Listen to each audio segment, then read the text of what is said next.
Hello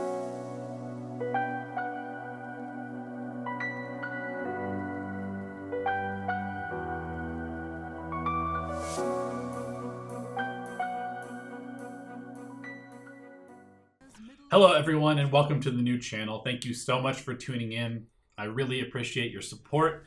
I do hope that you will subscribe so that you can keep up with the videos that will be coming out here on this channel nearly every day if I can manage, and at least a couple times a week.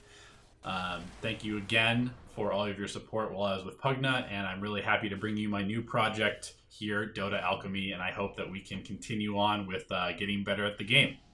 So today's video is going to be a focus on dealing with problems in hard lanes and hard games. And it's going to be sort of a theoretical approach to how I think a lot of people struggle with breaking down a larger problem, like having a bad game or a hard game or a bad draft, and kind of picking apart that issue and then solving those individual problems to actually win the game. Now, everybody's had a hard game before. I'm sure many of us have had lots of hard games before. And it can seem really daunting when you are super far behind, or you feel like you got really outdrafted, or you simply are just not playing that well or being outplayed. And in these situations, it's very easy to kind of feel hopeless. And a lot of people will call, good game early. People will kind of give up or stop playing hard because they just don't really see a way to victory, because they're looking at this game as just we're just outdrafted. There's no way that we can win this game. So one thing that I've been doing, and I notice that I get into that kind of mindset myself sometimes, usually results in losing streaks because I forget to actually look at the individual pieces of the game that are making it hard.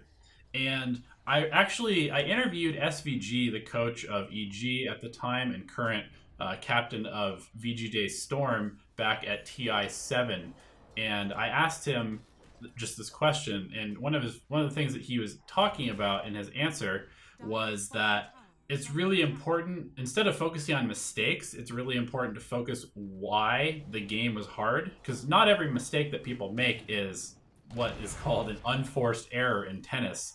And now there is obviously some responsibility on their part to play well, but it is really, really important to understand that a mistake is not just a mistake because somebody sucks at Dota. A mistake is often a mistake because there is a hero that directly counters your hero, and so you have to play exactly perfectly to not get owned by them. And that's really important to note, because when we look at a hard game, a lot of the times it's made up of smaller pieces that are making the game hard. Maybe you got slightly outdrafted, and then the laning stage didn't go that well, and then you just don't have very good vision, and then the carry is running rampant all over you with a Shadow Blade because your supports are behind, and you don't have enough gold for sentries everywhere because they're just continuing to build the items that they would normally. And so I wanted to look at this because I think that it's really important to be able to break down a problem, because once you do that, once you look at the individual parts, it's much easier to solve a problem.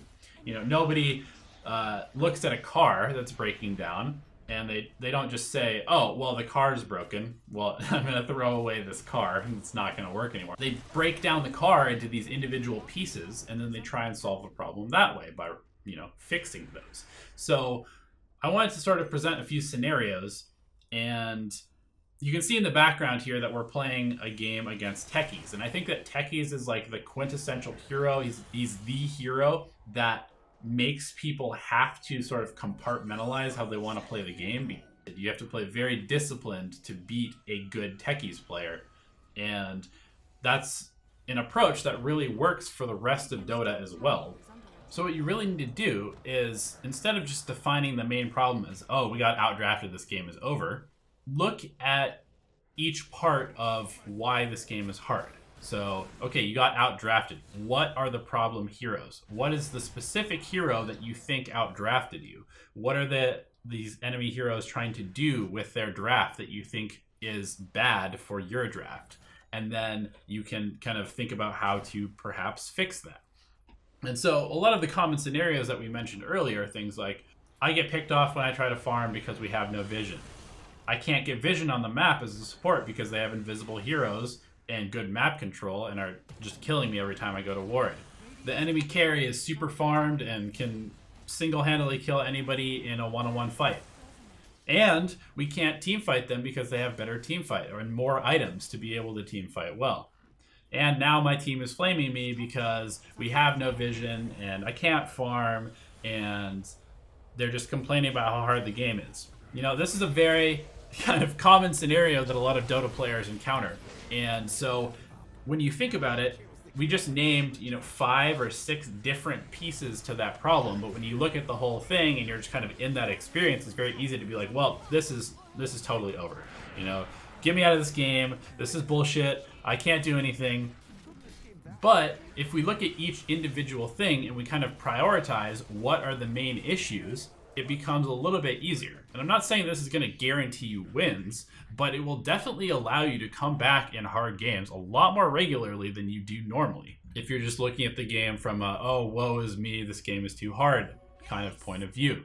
So let's look at those problems that I just named. Number 1, I can't farm because we have no vision, so it's too dangerous.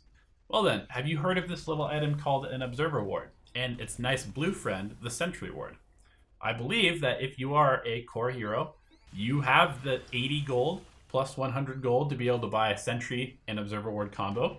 I think you can buy that yourself, and yes, it does set you back 180 gold worth of item timings. However, I believe you're already behind and missing your item timings anyway. And if you think about it, you're currently getting 0 farm. So if you get some farm, but 180 gold less of that farm, that's still better than none. So if your supports can't buy wards because they're too poor, or they're just not warding where you need them to ward, buy the ward. Problem solved. Problem 2, they have superior map control, and so I can't go out to ward. Well, there is a little purple item called Smoke of Deceit. Now that you've bought the wards, why not spend another 80 gold, buy the smoke, go place the wards where you want them to be. They cannot see you unless they are there presently, and there's a pretty good chance that you can find a good moment where somebody is showing on the map, so you can probably fairly safely go smoke and just place out some wards, slightly outside of your base, maybe trying to help reclaim your jungle, get a little bit more vision on the map than you have now. While it might not be the deepest or best vision, at least you have something, and you have something to play around outside of your base. Problem 3, their carry is too farmed. We cannot fight him one-on-one.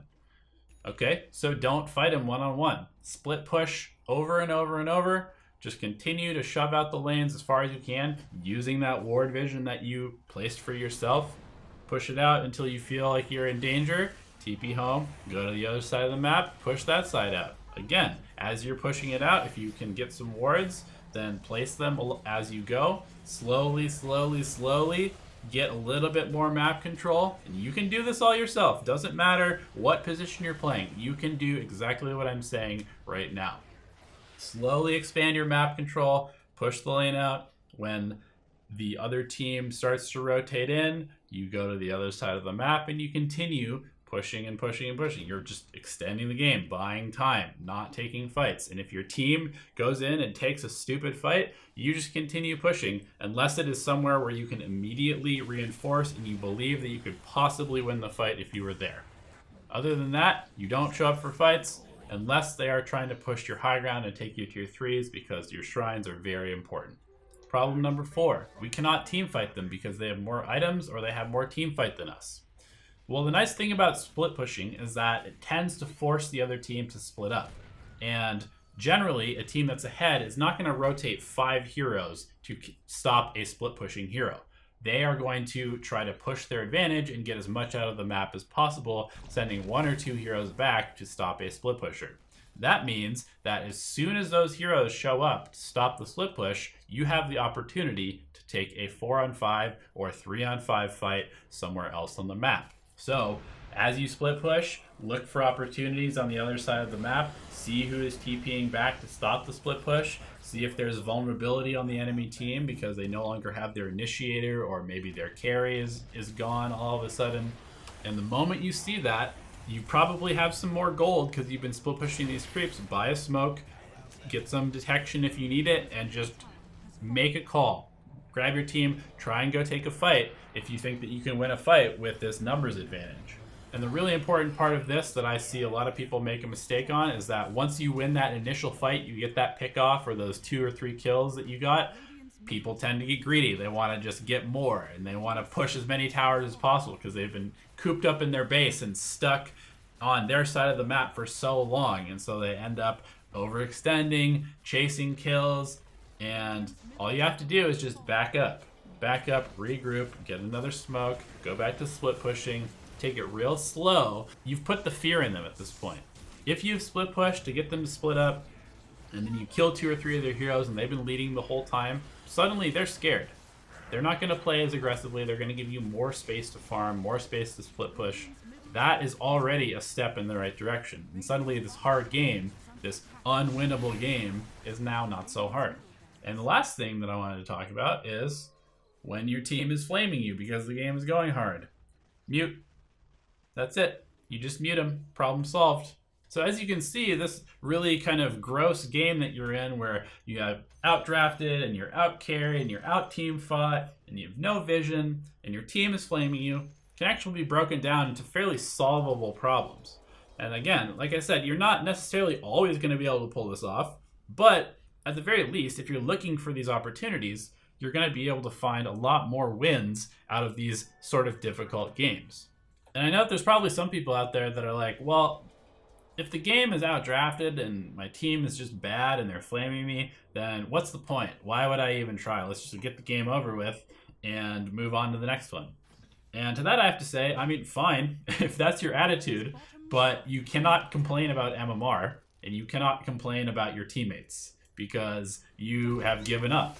You're not trying to win the game unless it's easy. And the truth is that if your goal is to gain MMR, then you need to be trying to win every single game that you play. So that's about it, guys. I hope you have enjoyed this video. I hope you've enjoyed this replay. If you have, feel free to give me a thumbs up and let me know what you liked about this video and what you would like me to cover next on this channel. Again, thank you so much for tuning in. I really appreciate you guys and the community that we're building, and I hope you enjoy the experience that is Dota Alchemy. All right, guys, good luck, have fun, and we will see you next time.